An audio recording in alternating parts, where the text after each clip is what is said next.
Are you new to investing and feeling overwhelmed by all the jargon? Don't worry, we've got you covered. It's like trying to understand a foreign language, right?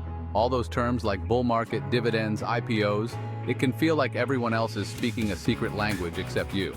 But trust me, once you understand the basics, it's not as intimidating as it seems. In this video, we'll break down the top 10 stock market terms every new investor should know. We'll cover everything from what a stock actually is to why diversification is crucial for your portfolio. By the end, you'll be speaking the language of Wall Street and ready to start investing with confidence. Okay, let's start with the most basic term, a stock. What exactly is it? Simply put, a stock is like a tiny slice of ownership in a company. Think of your favorite company. Maybe it's Apple, Tesla, or even Starbucks. When you buy a share, you're becoming a part owner, a shareholder in that company. There are two main reasons: potential profit and a say in the company's direction. As the company grows, the value of your stock typically increases. You could sell your shares for a higher price, making a profit. Owning stock often comes with voting rights in company decisions. The more shares you own, the bigger your voting power. Now that you understand what a stock is, let's talk about where these stocks are bought and sold. The stock market. Think of it like a giant online marketplace, but instead of selling clothes or electronics, it's trading pieces of companies. The stock market is where buyers and sellers come together to trade stocks throughout the day. It's a constantly fluctuating landscape with prices going up and down based on supply and demand. It's like an auction happening in real time, millions of times a day. The stock market is open from Monday to Friday, and you can buy and sell stocks through a brokerage account.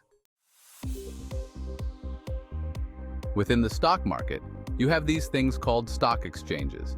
These are like the specific locations where the buying and selling of stocks occur. Think of them like different departments within that giant online marketplace we talked about. Two of the most well-known stock exchanges in the United States are the New York Stock Exchange, or NYSE, and the NASDAQ. The NYSE is the older and larger of the two, known for its iconic trading floor where traders wear those colorful jackets and shout buy and sell orders. It's like a scene straight out of a movie. The NASDAQ, on the other hand, is entirely electronic, with no physical trading floor. It's known for listing many technology companies like Apple, Microsoft, and Amazon. Each exchange has its own set of listing requirements and regulations, kind of like different stores having different rules about what they sell. Don't worry too much about the specifics for now, just know that these exchanges are where the action happens in the stock market. Chapter 4, Stockbrokers, your guide to the market maze. No, they don't wear monocles. Now you might be wondering, how do I actually buy and sell stocks on these exchanges? Well, that's where stockbrokers come in. A stockbroker is basically your middleman, your representative in the stock market. They're licensed professionals who can execute buy and sell orders on your behalf. Think of them like your real estate agent, but for stocks. You can open a brokerage account with a stockbroker, either online or through a traditional brokerage firm. Online brokers like Robinhood or TD Ameritrade are popular because they offer lower fees and easy-to-use platforms. Traditional brokers, on the other hand, provide more personalized advice and services, but they usually come with higher fees. When you want to buy or sell a stock, you'll place an order through your brokerage account, specifying the stock, the number of shares, and the type of order, like a market order or a limit order. Your stockbroker will then execute that order for you on the appropriate exchange. Chapter 5. Dividends. Getting paid to own stocks. It's like a bonus check from your favorite companies. Here's where things get really interesting. Remember how we talked about owning a stock being like owning a piece of a company? Well, some companies actually pay their shareholders a portion of their profits on a regular basis. These payments are called dividends. It's like getting a bonus check just for being a part owner. Not all companies pay dividends, but those that do typically distribute them quarterly. The amount of the dividend varies depending on the company's profitability and dividend policy. Some companies pay small dividends but consistently, while others pay larger dividends less frequently. Dividends are a great way to generate passive income from your investments. You can choose to receive them in cash or reinvest them back into the company to buy more shares, which can compound your returns over time. It's like a snowball effect of growing your money. Chapter 6. Market capitalization, sizing up a company. Think big or small. Now, let's talk about how to determine the size and value of a company in the stock market. This is where market capitalization, or market cap for short, comes in. Market cap is simply the total value of all outstanding shares of a company's stock. It's calculated by multiplying the current stock price by the total number of shares outstanding. For example, if a company has 1 million shares outstanding and its stock price is $100 per share, its market cap would be $100 million. Market cap is often used to categorize companies into different sizes: small cap, mid cap, and large cap.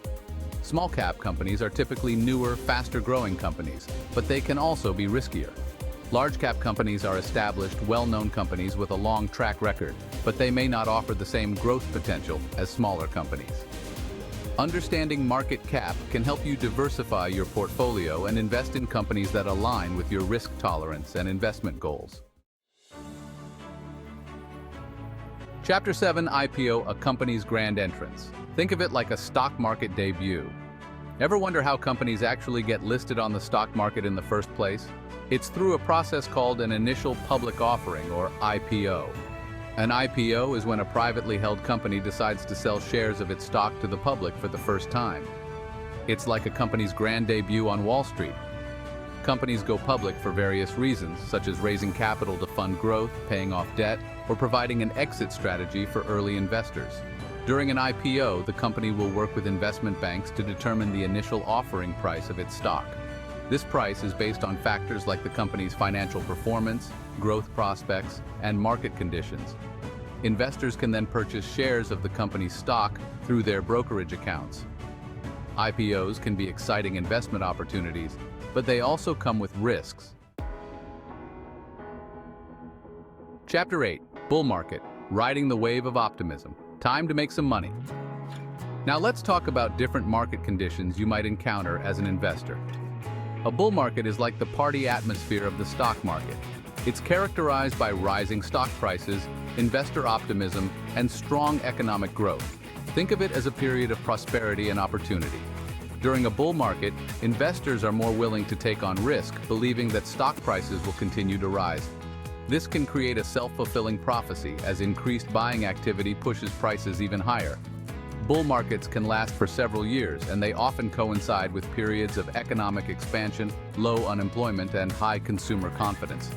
It's a great time to be invested in the stock market, as your portfolio has the potential to grow significantly. However, it's important to remember that bull markets don't last forever. Chapter 9: Bear Market. Weathering the storm. Don't panic, stay calm. On the flip side, a bear market is the opposite of a bull market. It's a period of declining stock prices, investor pessimism, and economic slowdown. Think of it as a time of caution and uncertainty. During a bear market, investors are more risk-averse, leading to decreased buying activity and lower stock prices. This can create a downward spiral, as falling prices fuel further selling pressure. Bear markets can be challenging for investors, as their portfolios may experience significant losses. However, it's important to remember that bear markets are a natural part of the economic cycle. They typically don't last as long as bull markets, and they can present opportunities for long-term investors to buy undervalued stocks. Chapter 10: Portfolio. Building your investment dream team. Don't put all your eggs in one basket. Finally, let's talk about your portfolio, which is basically your collection of investments. It's like your personal investment dream team, consisting of different asset classes such as stocks, bonds, real estate, and more. Diversification is key when building a portfolio. This means spreading your investments across different asset classes, industries, and geographies to reduce risk. Think of it like this: if you put all your money into one stock and that stock performs poorly, you're out of luck. But if you have a diversified portfolio, the poor performance of one investment can be offset by the positive performance of others. Your portfolio should be tailored to your individual financial goals, risk tolerance, and time horizon.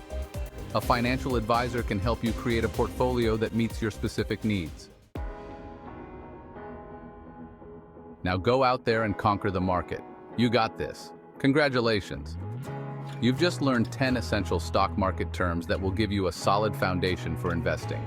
Remember, investing in the stock market can be a powerful way to build wealth over time, but it's important to do your research, invest wisely, and stay informed. If you found this video helpful, make sure to hit the like button, subscribe to our channel, and click the bell icon so you never miss an update. Happy investing!